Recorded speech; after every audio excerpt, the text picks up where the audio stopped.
This is Fox Springfield News at 9. We begin with Ice Storm 2017. Central Illinois has yet to see any freezing rain, but it's slowly making its way towards us right now. Now, this is video from Springfield, Missouri, where it remains under an ice storm warning. The accumulating ice there caused roads to become slick, many crashes in the area. Good evening. Thank you for joining us. I'm Stacy Skryzak. And I'm Lindsay Hess. As we await the incoming ice storm, we are bringing you team coverage from our storm team meteorologists and reporters across central Illinois. But let's first check in with Chief Meteorologist Cheryl Lemke. Yeah, Cheryl, it seems like we've kind of lucked out so far, but it's going to come. That's right. Stacy and Lindsay, I've noticed over the last few hours the precipitation becoming a lot more spotty, and for some of us, we have yet to see the freezing rain, but don't be lulled into a false sense of security, because certainly the freezing rain is going to get here. It's just taking its good old sweet time though, but it will eventually come on in. And right now the latest timing looks as if it may wait until about 3 or 4 o'clock in the morning before most of us start to see that freezing rain. At any rate, though, it will be a freezing rain event for this upcoming weekend, and because of that, ice storm warnings continue for some of our southern counties from Greene over towards Fayette County. The rest of us, though, under freezing rain advisories for the upcoming weekend. Our latest live Doppler radar showing things have kind of tamed down a little bit. Still reporting some spotty areas of freezing rain, especially closer towards I-70, back over towards Clark and Crawford County. But the bigger picture does a better perspective as to what's happening. We still have lots of areas of freezing rain still building over parts of Kansas and Missouri, and that moisture will come streaming over in our direction. So certainly looking at more freezing rain developing, especially again after 3, 4 o'clock in the morning. Then we'll likely see more freezing rain from about 7 to about 10 o'clock tomorrow morning. After that, though, I think we will catch a little bit of a break, at least through the afternoon hours tomorrow, before more freezing rain takes hold again, especially late Saturday night on into Sunday. Bottom line, we will be seeing some accumulating ice, and again, that's going to make for some very dangerous traveling conditions for this upcoming weekend. Of course, you can track this latest storm. If you're away from your TV set, simply download our weather app. It's totally free, sponsored by Hy-Vee. Simply go to the iTunes store or else go to Google Play and look for WICS WX. While things may be quiet now, we're certainly not finished with the freezing rain threat. We continue our team coverage now with meteorologist Thomas Patrick with a look at the travel forecast for this weekend. Thomas. And Lindsay, we were able to dodge most of the scattered freezing rain showers so far, though we saw areas like Litchfield, Verdon, and even towards Vandalia, Mulberry Grove. They already got some freezing rain today, but we are far from through with this event. And here's the wave of precipitation that's going to be coming our way next. More damaging ice going to be falling in portions of Oklahoma and into Missouri, and that's it's heading into our direction. It'll be here by tomorrow morning. So let's time things out. There are 2 more waves and 2 more chances for freezing rain tomorrow morning, mostly between about 3 o'clock and 10 o'clock in the morning. And then a secondary wave moves into the area on Sunday morning. So if you're driving around, you have to time it out carefully. Your best chance will be either during the afternoon hours, Saturday or Sunday. Now, if you're traveling long distance, well, ice is likely to be along I-70 from KC to Indy, even St. Louis, both Saturday and Sunday. On the other hand, though, Chicago won't see any freezing rain until Sunday night and into Monday morning. Thank you, Thomas, for that update. As we brace for the ice storm, Springfield City Water, Light and Power says it is ready for what's to come. CWLP says it's been prepared for these types of situations by testing their equipment. But CWLP spokesperson says there isn't much they can do until the calls and reports come in. The dispatch center is staffed 24 hours a day. CWLP says its power lines can withstand winds up to 30 miles per hour and half an inch of ice. But we do have to take into consideration that ice and tree limbs don't mix, and those can cause outages. One of the things CWLP says would be beneficial for its customers is to update their phone numbers in the system. Those numbers are automatically synced to CWLP's outage system. Now, if you see any drooping or downed power lines or trees, make sure to call CWLP and get those reported right away. Ameren, Illinois has opened its Emergency Operations Center in response to possible power outages by the ice storm. The center will be staffed around the clock to fix electric services, logistical support, and communications. Employees are already stationed in areas expecting heavy damage. Now, for more information on what you should do during a power outage, just head to foxillinois.com. As we await the incoming ice storm, let's get a check of our current road conditions in Sangamon County. As you can see right now, green means clear of snow and ice, yellow means patches of snow and ice, and red means covered in ice and snow. Springfield crews continue to monitor the road conditions and could start salting the roads by 10 p.m. There are more than 600 miles of roads for city crews to cover, which could take several hours to cover with salt. A couple weeks ago, icy conditions spiraled out of control with dozens of accidents and many slick streets. Public Works Director Mark Mahoney says the recent warmer temperatures should make things easier. Previous event, when you had the temperatures, just the timing of them, the dropping, and then they didn't rise very quickly, it was a real challenge. The salt wasn't real effective. We didn't have a lot of the equipment some of the northern cities do to look at other options and doing with the roads. Mahoney has a friendly reminder to be very cautious when you're driving. While you should give salt trucks 50 feet of space, when the icy conditions hit, Mahoney says you should consider giving the heavy trucks more space than that. On a state level, you can see that much of the St. Louis area, well, we had the map showing you. It was in yellow, meaning the roads are covered in patches of snow and ice. Let's take a look at that state map. It's about the same that it's been for several hours. You can see there that yellow, that's all by St. Louis. The green means that it's all clear, but you've got to keep an eye out in the next several hours to see the changes and take precaution. Now, IDOT crews tell us they've been preparing for this ice storm. They've been sending out trucks to pre-treat highway and county roads in case that we see conditions that we showed you at the top of the show in Missouri. Now, there were a few cars traveling from St. Louis who stopped in Litchfield to chisel off the ice. Take a look at that. The cars were completely coated in a thick layer of ice. IDOT officials say they are prepared if we see similar conditions in central Illinois. I think this one has a little bit more forewarning. The last one seemed to hit us without as much warning, so we've had the luxury to get out there a little bit more and pre-treat more areas and really just get ahead of it. The cars we saw earlier that had the ice forming, it formed the moment the rain hit, which made for dangerous driving conditions. IDOT officials say they usually wait until the storm is at least an hour out before salting the roads, but since it's been changing often, they do want to be ready. And stay with Fox Springfield News at 9 for up-to-the-minute information on this weekend's winter storm. We're going to have up-to-the-minute updates on air and on our website, foxillinois.com, and of course on our Facebook and Twitter pages. In your crime watch, a Springfield woman is behind bars after allegedly stabbing a man in the face and abdomen. According to police, a sergeant witnessed the incident. He says he saw 25-year-old Jennifer Hall dropping a knife to the ground, then noticed the 26-year-old male victim. His injuries are non-life threatening. Hall was arrested for aggravated battery and unlawful use of a weapon. A Springfield man was arrested for a gun that was reportedly stolen nearly 20 years ago. Police made contact with 31-year-old Jarriet Gregory in the 900 block of North 12th Street. Gregory was in possession of a handgun that was stolen in 1999 and was also found to be on parole for possession of a weapon by a convicted felon. He was taken to the Sangamon County Jail. New at 9, One Springfield Street will pay tribute to the officer who was killed in the line of duty almost 40 years ago. The section of 9th Street between Converse Street and Ridgely Avenue will be renamed Officer David Tapscott Memorial Street. The resolution unanimously passed the House in May and the Senate on Tuesday. Tapscott was killed in a single vehicle accident that happened in that area on Christmas Eve, 1979. Coming up next, strike authorization. AFSCME members will soon vote whether or not to strike. What led the state's largest union to this decision? Plus, Chicago police investigation. The 13-month probe is now over. What the Department of Justice has revealed about the police department. And here's a live look at the weather radar right now. You can see some of that pink. That's the freezing rain moving off to the east. We're going to get a full check of that forecast with Chief Meteorologist Cheryl Lemke next. You're watching Fox Springfield News at 9. Good evening. Thank you for joining us on Fox Springfield News at 9. I'm Stacy Skryzak. And I'm John Rieger. First on Fox, Springfield police are investigating an early morning shooting that injured a person. The shooting happened just before 4 a.m. in the 300 block of Paul Street. The 31-year-old male victim told police he was sitting in a car when someone opened fire, striking him in the arm. The victim says he did not know the shooter. Anyone with information is asked to call Springfield Police.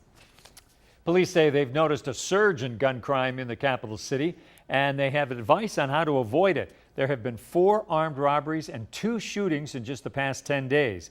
Fox's Brendan Cullerton is live with how police plan to solve this problem. Brendan? John, both of those shootings this week sent people to the hospital who have since been released. 3 of those 4 armed robberies you mentioned involved people using guns. A 4th man used a machete. The Springfield Police Department says they don't know exactly what is causing this increase in violence, but they do advise you to be aware of your surroundings if you're out late at night. The Springfield Police Department is now searching for 2 shooters who pulled the trigger this week after a man showed up at St. John's Hospital with a gunshot wound around 4 a.m. Wednesday. They've noticed more people using guns for other crimes as well. We have had a little uptick in activity, particularly with the commercial armed robberies. Police don't have a good answer for why these crimes are happening more often, and they don't think they are related. We've had suspects that are white and black, various types of weapons used. So it doesn't look like they're related except for possibly 2 of the armed robberies, and they occurred almost 10 days apart. SPD tells us officers will be looking more frequently for late-night activity at stores. Anytime you have an increase in activity, officers will tend to keep their eyes open a little bit more and their eyes on the commercial businesses. Officers say you should be on the lookout for suspicious activity as well if you're out late at night, both to help police and to keep yourself safe. In at least one of the armed robbery incidents, there was a customer in the business at the time. So it's something that we always want people to be particularly concerned for their own safety, as well as keep their eyes open. The Springfield Police Department says most of these investigations are still in the very early stages of conducting interviews. Only 1 person has been arrested in connection to any of these 6 crimes. And as always, the Springfield Police Department is looking for any information you can give them, and you can always call Crime Stoppers if you want to remain anonymous. Reporting live in Springfield, Brendan Cullerton, Fox News at 9. Thank you, Brendan. New at 9, one of Dennis Hastert's sexual abuse victims is making another argument for money he's owed for keeping silent about the politician's misconduct. Now, the latest filing shows Hastert's victim maintains he is due the entire $3.5 million agreed to because he didn't have to stay silent once Hastert told federal authorities about their agreement. Hastert is in prison and wants the man to return $1.7 million paid over several years. Hastert stopped making payments in December of 2014 after the FBI questioned him about large bank withdrawals. On the docket, cameras will be allowed in the courtroom for the retrial of a former Illinois prosecutor charged with first-degree murder in his first wife's death. A judge approved the order Tuesday in Curtis Lovelace's case. The trial is scheduled to begin Monday in Sangamon County. 1 video camera and 2 still cameras will be allowed in the Springfield courtroom. Lovelace is accused of suffocating 38-year-old Corey Lovelace. He says he discovered her dead in bed after dropping their children off at school. A Springfield man has pled guilty in federal court to fraud charges. Court records show 58-year-old Mark McFarland filed 10 bankruptcy cases between April of 2009 and August of 2013. When prosecutors determined his company, Second Chance, was located in Springfield, McFarland filed an amended bankruptcy petition stating it had an Alton address. He also produced a lease that had been fraudulently backdated to September of 2014. McFarland faces up to 5 years in prison. A technology upgrade is making it easier to visit loved ones at the Sangamon County Jail. Fox's Matt Witkos reports on how this is allowing the jail to expand services. Sheriff Wes Barr says this installation cost $320,000. He says none of it is coming from taxpayer dollars. Sheriff Barr says this service is allowing them to expand their visitation hours to 7 days a week from 9 in the morning to 9 at night. It's the wave of the future, I would say. Friends and family are now using the new state-of-the-art video visitation service at the Sangamon County Jail. The inmate never leaves the cell block. There's a monitor up in the cell block as well, and they can communicate just like they were doing before. 6 booths are set up on the first floor and 26 others in the county jail. Sheriff Wes Barr says by appointment, anyone can talk with someone for 25 minutes. He says this is going to replace their old spot where people would be separated by a glass window. I know there's opponents that say, well, you're reducing that contact, but they didn't have contact anyway. They were in a room separated by glass, no different than here. This service had its hiccups. It took an extra 6 months to be up and fully running. The scheduling platform requires us to know the status of every inmate within the facility, where they're at, are they available for a visitation so that we can properly schedule a visit. Though it took longer than expected, Sheriff Barr says he's looking forward to the benefits. He says a previous visitation often caused overtime for his officers and put them in danger when they would transfer inmates. And what it is, again, it's because it's a benefit. It's a benefit to the inmates, it's a benefit to the facility. Sheriff Barr says this video service isn't going to cost families anything. He says in the future they're looking to expand the video phone service to do in-home calls. Back to you. In the Weather Center right now with Cheryl, and we've enjoyed so many good days. It's a little bit of change rolling our way. Yeah, really not much to complain about over the last several days, but unfortunately this really mild spring-like weather is about to change. So I know we're still 26 days out until the official start of the spring season, but lately we've got an early taste of what spring has to offer. But things are about to change, as we were mentioning. Now here's our latest satellite radar imagery. Right now all is quiet. We've had a few clouds drifting in across the region for tonight, but still no big deal. As we do look ahead though to tomorrow, I think the day is going to be starting off very similar to what we had today. Still some very dense fog, at least patchy dense fog, at least for tomorrow morning. But then we'll be seeing a few breaks of the clouds, a mix of clouds and sunshine, with the clouds eventually winning out.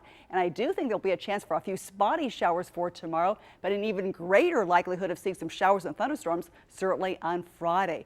Also, too, we're monitoring a big cold snap coming our way for the upcoming weekend, as temperatures will take a big dive for Saturday and Sunday.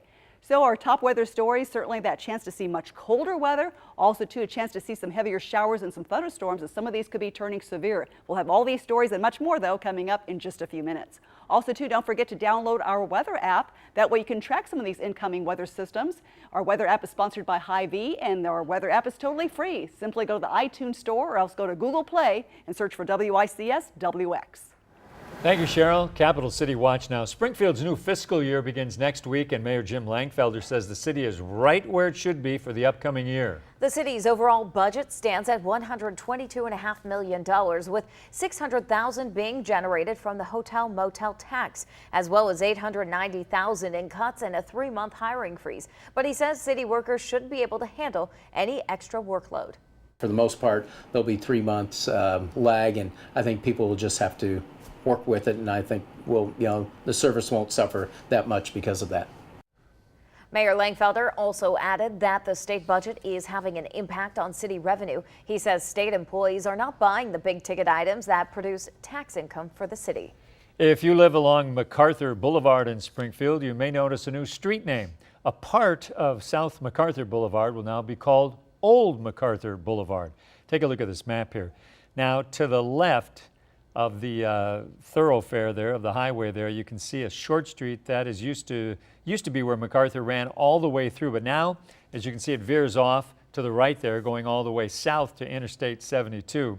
The street you see on that right of the map will keep the name MacArthur Boulevard. City Council voted and approved the change at last night's council meeting. Coming up next, education funding was a major topic of discussion at the State House, but it's what the governor did not say that's drawn the most attention. Plus, addressing concerns, District 186 officials want to know what the issues are at the school's facilities, what the community says needs the most work. And we're taking a live look at our weather radar. Clear skies are still over central Illinois tonight, but rain is on the way. Chief Meteorologist Cheryl Lemke tells us when the changes arrive. Next in the Complete Check on your forecast. Thanks for joining us tonight. We're following developing news out of Washington today. Illinois Congressman Aaron Schock has announced he will resign at the end of the month. Schock has been the subject of intense scrutiny in recent weeks for alleged misuse of taxpayer dollars. News Channel 20's Adam Reif has more on the announcement. Adam. Liz, Maggie, the 33-year-old from Peoria was once considered a rising star within the Republican Party, due in large part to his youth, his image, and his likability. Today, however, it appears Aaron Schock's political career is over. Schock has taken heat in recent weeks for leading a lavish lifestyle. He's been accused of using taxpayer money to fund an office renovation, chartered airplane, concert tickets, and expensive vacations with a personal photographer. Aaron Schock announced last week he was hiring an outside firm to evaluate his spending practices. We caught up with him Friday in Beardstown. He said at the time he would continue to do what he thought was best for the people of the 18th District. This afternoon, Schock released a statement saying in part, quote, "The constant questions over the last 6 weeks have proven a great distraction that has made it too difficult for me to serve the people of the 18th District with the high standards that they deserve and which I have set for myself. I have always sought to do what's best for my constituents, and I thank them for the opportunity to serve." It's important to note while Aaron Schock's resignation may halt a congressional investigation into his spending practices, it would not necessarily stop any legal action from should investigators find any instances of wrongdoing. Aaron Schock's last day in Congress will be March 31st. Our team coverage of the Aaron Schock resignation continues now with News Channel 20's Eric Feldman, who is live in Springfield outside of Schock's district office with more on reaction from lawmakers. Eric? Adam, it's been a whirlwind for Congressman Aaron Schock the past few weeks, and it culminates today with his resignation from Congress. News has been really coming out of Washington since the news broke this afternoon that he was resigning from his soon-to-be former colleagues, offering words of shock and disappointment from Senator Dick Durbin to Congressman Rodney Davis. Davis has worked with Congressman Schock for quite some time and even called Schock his friend. Davis says he was surprised by Schock's decision, but respects it. Now he says it's time for Schock to answer these questions that have been coming up seemingly daily about his spending. I have not spoken with him in regards to this particular issue of his resignation. I look forward to talking with him again, and I hope that Aaron is able to take this opportunity to address some of the questions that have arisen and be able to answer some of those. Congressman Davis also says any allegation is concerning to him, and he hopes that Congressman Schock will address these allegations. Senator Durbin also says in a statement that the news of Schock's resignation is a surprise, but shows how serious this situation is. Coming up tonight at News Channel 20 at 10, we have an interview with one Peoria lawyer who will be vying for the now empty seat in the 18th District. Reporting live from Springfield, Eric Feldman, News Channel 20. Reaction continues to pour in over Schock's sudden announcement. Illinois Congressman Adam Kinzinger was a close friend to the Peoria Republican and released this statement about his resignation.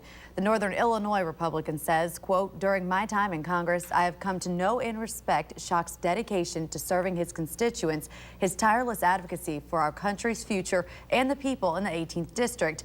Aaron was constantly looking for ways to end partisan gridlock and never afraid to reach across the aisle to find real solutions for American families," end quote. Congressman Schock serves the 18th district in the state of Illinois. As you can see, that district is one of the largest in the state. It stretches from Quincy to Springfield and Sangamon County and to north of Peoria and west of Bloomington and the city of Jacksonville. The district is home to more than 700,000 people.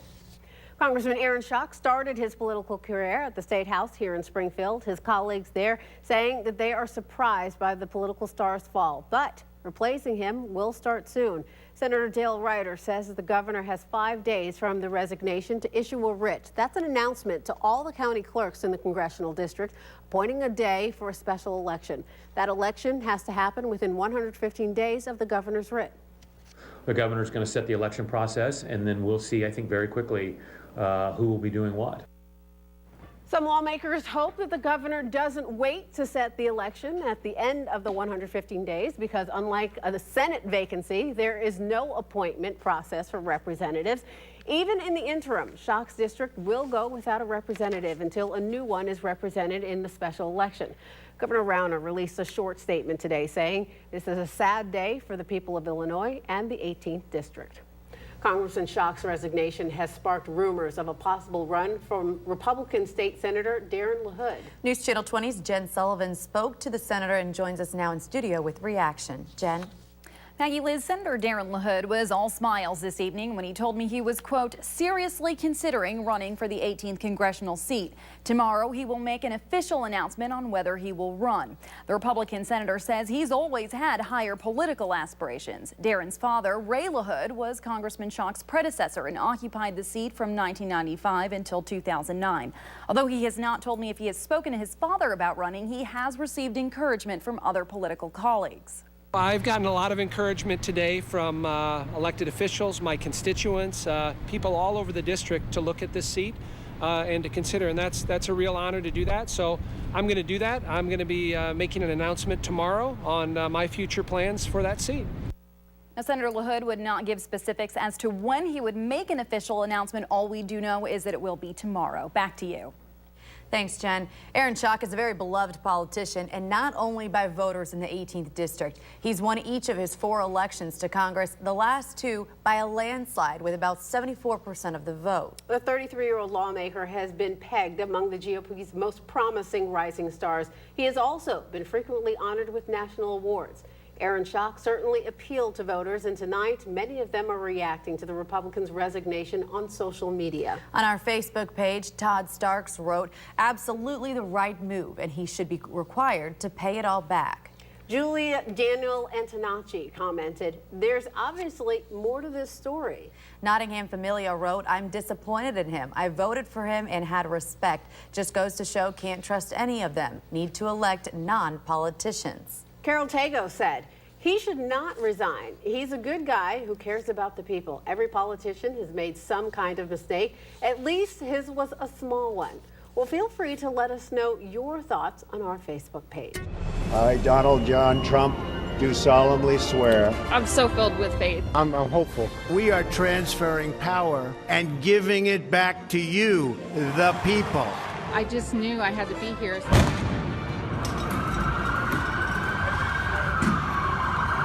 We're going to do so much better than we've been doing. We will make America great again. Thank you, God bless you, and God bless America. Good evening. Thank you for joining us on Fox Springfield News at 9. I'm Stacey Skryzak. And I'm John Rieger. It is a new era in Washington tonight as Donald Trump becomes the 45th president of the United States. President Trump and his family are wrapping up a day of pomp and circumstance after he was sworn into office earlier today. In our top story, Kristen Holmes looks at the ceremony, the pageantry, and the transfer of power from Washington. I, Donald John Trump, becoming the 45th president of the United States and delivering an inaugural address reminiscent of the outsider-themed speeches that gained him popularity during the campaign, taking aim at the political system. Washington flourished, but the people did not share in its wealth. Promising once again to restore the American dream. From this day forward, it's going to be only America first. A freshly sworn-in President Trump and First Lady waving to thousands of onlookers while marching in his inaugural parade on Pennsylvania Avenue. Earlier in the day, the first couple following tradition, the new president striking a positive tone, attending a lunch with congressional leaders where he expressed kind words for his former rival. I was very honored, very honored, when I heard that President Bill Clinton and Secretary Hillary Clinton was coming today, and I think it's appropriate to say, and I'd like you to stand up. And was all smiles while visiting the Obamas at the White House. The former president leaving his successor a letter in the Oval Office before saying a final farewell to his staff. This has never been about us. It has always been about you. 4 years ago, then President Obama attended 10 inaugural balls. This evening, President Trump and First Lady Melania Trump will attend just 3 balls. In Washington, I'm Kristen Holmes. Now, local Democratic and Republican leaders are feeling very different about the inauguration, but both say they took the same positive out of this election. The Sangamon County Republicans held a watch party to celebrate President Trump's inauguration, and some donors stopped by to write checks. They say the local party got more money from independents and even Democrats who supported Trump. Democrats say more people turned out to the polls, and those who already voted expanded their participation. A number of Democrats and independents, and as you said, and people who've never voted came out this election. And it has raised our records high as the number of Republicans in Sangamon County. Some people that vote, but that's all. You know, that's their participation voting. And so we saw people that did a bit more than that. You know, they made phone calls, they walked precincts, they mobilized their friends and family. So, you know, that participation definitely ramped up. Both local Democrats and Republicans think the increased political participation will be sustainable for future elections. And happening now, along with a peaceful transfer to power, the right to peacefully protest is another American tradition. Dissatisfaction with the election turned to violence in D.C. Protesters torched 2 cars Windows were shattered, buildings vandalized. Some demonstrators committed to disruption, and police responded with concussion grenades and more than 200 arrests. During the inaugural address, protesters tuned up music to drown out Trump's speech. As the national anthem was playing, many took a knee. This is a tragedy in America. We don't know what's going to happen with the next 4 years, but we know that it's not going to be in our favor. It's not going to be in our favor. He may be our president, but he is not my leader. And he has proven that he is not fit to lead this country. Anti-Trump protests were coordinated in a number of large cities across the country. Protesters also staged demonstrations around the globe, hoping the new president's shift in foreign policy does not damage established relationships. New tonight, protests, as John just mentioned, erupted across the country on Inauguration Day, but a group of young people rallied at the Illinois State Capitol with a positive message. Fox's Esther Kwan was at the rally and joins us in studio with more. Esther? Stacey, a pro-life group of youth rallied at the state capitol today, sending a message to President Donald Trump on his first day in office. Group members saying they're hopeful that the new administration will bring an end to abortion. We're really passionate about this, and we believe that abortion shouldn't be legal anymore. Their message is just very simple, that life is precious, life is beautiful, and it needs to be respected. 165 members of the Chicago-based pro-life group Crusaders for Life marched to the state capitol today, sending a message to President Donald Trump. From what he has said on different occasions, he's definitely for life, and we hope that he can continue and fulfill his promises for the support of life, that life is beautiful and precious. We want to hold him to what he says about defunding Planned Parenthood and about being on the pro-life side. That's what we really want. But Planned Parenthood wants something else. The Illinois chapter says the new administration is the most serious threat to women's health care in the 100 years of Planned Parenthood's existence. We believe very strongly that all Americans have the right to comprehensive reproductive health care, including access to safe and legal abortion. Planned Parenthood does not get a big fat check from the federal government that we can do with it whatever we want. Leahy says cutting funding for Planned Parenthood would risk losing other services too, not just abortion. Federal law already addresses the issue of funding for abortion. That is highly restricted under federal law. And the funding that we're talking about is for things like your Pap test, your breast exam, birth control. Leahy says Planned Parenthood is taking the threat of losing funding very seriously. They've been reaching out to lawmakers and supporters and sending out petitions to Congress to save the funding. Back to you. Thank you, Esther. Happening tomorrow, Springfield Call to Action is sponsoring a rally at the Old State Capitol Plaza. This is a sister rally to the historic Women's March on Washington, D.C. tomorrow. The organizer says speakers will be talking about Springfield and national issues. While the group came about after the 2016 election, they say this is not an anti-Trump rally.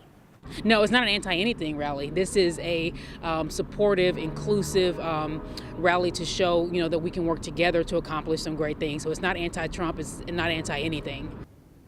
The organizer says the group's primary goal is to promote and support a more just and vibrant community. The rally is scheduled for 1 p.m. tomorrow. Senator Dick Durbin is scheduled to be one of the guest speakers. And that's our time. We'll see you tomorrow.